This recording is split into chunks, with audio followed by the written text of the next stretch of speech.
ಮಾಜಿ ಸಚಿವ H D ರೇವಣ್ಣನವರು ಜೈಲಿನಲ್ಲಿ ಮೊದಲ ದಿನ ಹೇಗಿತ್ತು, ಅವರ ದಿನಚರಿ ಹೇಗಿತ್ತು? ಇವತ್ತು ಮಾಜಿ ಸಚಿವ ರೇವಣ್ಣ ಅವರ ಆರೋಗ್ಯ ತಪಾಸಣೆ ಆಗುತ್ತೆ, ರೆಗ್ಯುಲರ್ ಚೆಕಪ್. ಬೆಳಗ್ಗಿನ ತಿಂಡಿಯ ಬಳಿಕ ರೇವಣ್ಣ ಅವರ ಆರೋಗ್ಯ ತಪಾಸಣೆಯನ್ನ ಮಾಡಲಾಗುತ್ತೆ.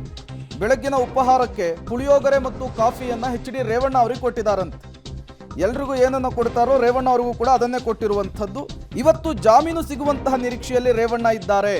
ಬೇಲ್ ಸಿಗದೇ ಇದ್ರೆ ರೇವಣ್ಣ ಜೈಲಿನಲ್ಲಿರಬೇಕಾದಂತಹ ಪರಿಸ್ಥಿತಿ. 7 ದಿನಗಳ ಕಾಲ ಪರಪ್ಪನ ಅಗ್ರಹಾರದಲ್ಲಿಯೇ ಕಾಲವನ್ನು ಕಳಿಬೇಕಾಗುತ್ತೆ. ಈಗಾಗಲೇ ಆಂಟಿಸಿಪೇಟರಿ ಬೇಲನ್ನು ನ್ಯಾಯಾಲಯ ವಜಾ ಮಾಡಿದೆ. ಹಾಗಾಗಿ ರೆಗ್ಯುಲರ್ ಬೇಲ್ಗೆ ಇವತ್ತು ಮತ್ತೆ ವಕೀಲರು ಮನವಿಯನ್ನು ಮಾಡಿಕೊಳ್ತಾರೆ. ಇವತ್ತೇನಾಗುತ್ತೆ ಬೇಲ್ ಭವಿಷ್ಯ ಅನ್ನೋದು ಕೂಡ ಕುತೂಹಲ ಕಾರಣವಾಗ್ತಾ ಇದೆ. ಇದೇ ವಿಚಾರಕ್ಕೆ ಸಂಬಂಧಪಟ್ಟಂತೆ ಮತ್ತಷ್ಟು ಡೀಟೇಲ್ಸ್ ಅನ್ನು ಕೊಡ್ತಾರೆ ನಮ್ಮ ಪ್ರತಿನಿಧಿ ಉಮೇಶ್. ನೇರ ಸಂಪರ್ಕದಲ್ಲಿ ಜಾಯಿನ್ ಆಗಿದ್ದಾರೆ.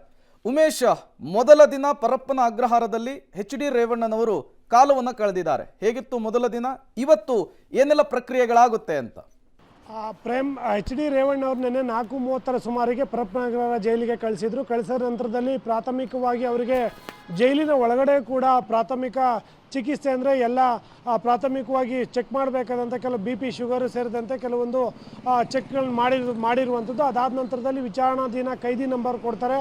ಕೊಟ್ಟ ನಂತರದಲ್ಲಿ ತಡರಾತ್ರಿವರೆಗೂ ಕೂಡ ಎಚ್ ಡಿ ರೇವಣ್ಣ ಅವರು ನಿದ್ದೆ ಮಾಡಲಿಲ್ಲ ಅಂತ ಅನ್ನೋದ್ರ ಬಗ್ಗೆ ಮಾಹಿತಿ ಇರುವಂಥದ್ದು. ನಿನ್ನೆ ರಾತ್ರಿ ಮುದ್ದೆ ಅನ್ನ ಸಾಂಬಾರು ಸೇವಿಸಿದಂಥ ಎಚ್ ಡಿ ರೇವಣ್ಣ ತಡರಾತ್ರಿವರೆಗೂ ಎದ್ದಿದ್ರು. ಅದಾದ ನಂತರದಲ್ಲಿ ನಿದ್ದೆಗೆ ಜಾರಿ ಬೆಳಗಿನ ಜಾವ 5:30 ಸುಮಾರಿಗೆ ಮತ್ತೆ ಎದ್ದು ಸದ್ಯಕ್ಕೆ ವಾಕಿಂಗ್ ಮುಗಿಸಿ ನಂತರದಲ್ಲಿ ಈಗ ಪುಳಿಯೋಗರೆ ಸೇವಿಸಿ ಸೆಲ್ಲಲ್ಲಿರುವಂಥದ್ದು. ಬೇರೆ ಕೈದಿಗಳಿಗೆ ಯಾವ ರೀತಿಯಾಗಿ ನೋಡ್ಕೊತಾರೆ ಅದೇ ರೀತಿಯಾಗಿ ನೋಡ್ಕೊತಾರೆ. ಆದರೆ ರೇವಣ್ಣ ಅವರು VIP ಸೆಲ್ನಲ್ಲಿ ಇರಿಸಿರುವಂಥದ್ದು. ಮತ್ತು ಅವ್ರಿಗೆ ಅನಾರೋಗ್ಯ ಕಾರಣ ಹೇಳಿ ರೀಸನ್ ಹೇಳಿದ ಕಾರಣಕ್ಕಾಗಿ ಓರ್ವ ಸಿಬ್ಬಂದಿಯನ್ನು ಕೂಡ ಅವ್ರಿಗೆ ನೀಡಿದ್ದಾರೆ ಅಂತ ಹೇಳಲಾಗ್ತಾ ಇರುವಂಥದ್ದು. ಏಕೆಂದರೆ ಅನಾರೋಗ್ಯ ಸಮಸ್ಯೆ ಇರುವ ಒಂದು ರೀಸನ್ಗೋಸ್ಕರ ಅವ್ರಿಗೆ ಸಹಾಯಕ್ಕೆ ಬರಲಿ ಅನ್ನೋ ಕಾರಣಕ್ಕಾಗಿ ಓರ್ವ ಸಿಬ್ಬಂದಿಯನ್ನು ನಿಯೋಜನೆ ಮಾಡಿರುವಂಥದ್ದು. ಮತ್ತು ಇವತ್ತು ಕೂಡ ಜಾಮೀನು ಅರ್ಜಿ ಕೂಡ 11 ಗಂಟೆ ನಂತರದಲ್ಲಿ ವಿಚಾರಣೆಗೆ ಬರ್ತದೆ. ಆ ಜಾಮೀನು ಅರ್ಜಿಗೆ SIT ಪರ ವಕೀಲರಿಗೆ ಆಕ್ಷೇಪಣೆ ಸಲ್ಲಿಸಲು ನ್ಯಾಯಾಧೀಶರು ಕೂಡ ಹೇಳಿಕೆ ನೀಡಿದರು. ಇವತ್ತು SIT ಪರ ವಕೀಲರು ಯಾವ ರೀತಿಯಾಗಿ ಆಕ್ಷೇಪಣೆ ಸಲ್ಲಿಸ್ತಾರೆ ಅನ್ನೋದು ಆಧಾರದ ಮೇಲೆ ಅವರು ಇವತ್ತು ಜಾಮೀನು ಸಿಗುತ್ತಾ, ಜೈಲಿಂದ ಬಿಡುಗಡೆ ಆಗ್ತಾರಾ ಅನ್ನೋದು ನಿರ್ಧಾರ ಆಗಲಿದೆ. ಒಂದು ವೇಳೆಯಲ್ಲಿ ಏನಾದರೂ ಬಿಡುಗಡೆಗೆ ಜಾಮೀನು ಸಿಕ್ಕರೆ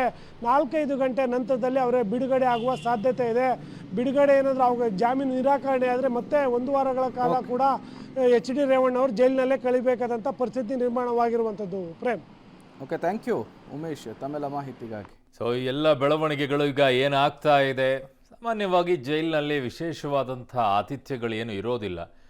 ಏನಾದರೂ ಹೆಲ್ತ್ ಸಮಸ್ಯೆ ಆಗಿದ್ದಿದ್ರೆ ಅವ್ರಿಗೆ ಸ್ಪೆಷಲ್ ಆಗಿ ಏನಾದರೂ ಬೇಕು ಚೇರದು ಅಂತಂದರೆ ಅದನ್ನು ಕೊಡಬಹುದು. ಅದನ್ನು ಬಿಟ್ಟರೆ ಇನ್ಯಾವುದು ಇರೋದಿಲ್ಲ. VIP ಅಂತಂದರೆ ಒಂದು ಸಪ್ರೇಟಾಗಿ ಕೊಠಡಿ ಇನ್ನು ಉಳಿದಂಥ ಕೈದಿಗಳ ಜೊತೆಗೆ ಅವ್ರನ್ನ ಸೇರಿಸಿರೋದಿಲ್ಲ. ಊಟ ಎಲ್ಲ ಸೇಮ್ ಆಗಿರುತ್ತೆ. ಕೆಲವರಿಗೆ ವಿಶೇಷವಾದಂಥ ಏನಾದರೂ ವ್ಯವಸ್ಥೆ ಅಂತಂದರೆ ಹೊರಗಡೆಯಿಂದ ತಂದು ಕೊಡ್ತಾರಾ, ಕೊಡಲ್ವಾ? ನೋಡ್ಬೇಕು ಅದನ್ನು.